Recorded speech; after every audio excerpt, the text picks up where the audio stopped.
Le leader spirituel Raël participera aux commémorations mondiales du bombardement d'Hiroshima. Le 6 août marque le nouvel an raélien et les 80 ans de la tragédie atomique. Tokyo, le 5 août 2025. Raël, fondateur et leader spirituel du mouvement raélien international, participera une fois de plus aux célébrations annuelles du nouvel an raélien, le 6 août, marquant cette année le 80e anniversaire du génocide d'Hiroshima.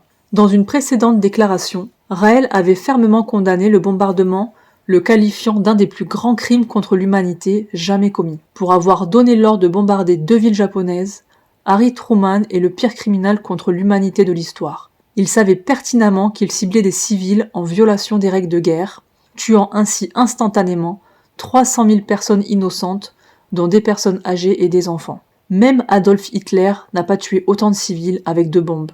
Il a ajouté « Prétendre coordonner le bombardement atomique d'Hiroshima et de Nagasaki à sauver des vies en écourtant la guerre rend le crime encore plus horrible. Cela revient à dire que l'on peut sacrifier la vie de civils innocents afin de sauver celle de militaires. » Le docteur Brigitte Boisselier, porte-parole du mouvement raélien, fait le parallèle avec les atrocités actuelles. Malheureusement, la même logique est toujours à l'œuvre au Moyen-Orient, où des milliers de civils, dont des enfants, ont été tués à Gaza.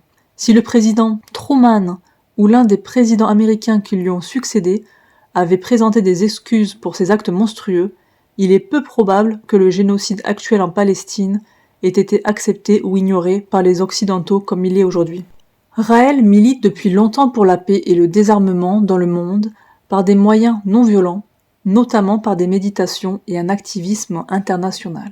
Il encourage les militants pacifistes à influencer leur gouvernement. Des rassemblements raéliens sont prévus le 6 août dans la plupart des grandes villes du monde, ajoute Brigitte Boisselier. Ce jour-là, nous accueillerons également de nouveaux membres au sein du mouvement raélien et promouvons la campagne lancée par Raël, Méditer 1 minute pour la paix, afin d'aider l'humanité à instaurer la paix mondiale, minute par minute de paix.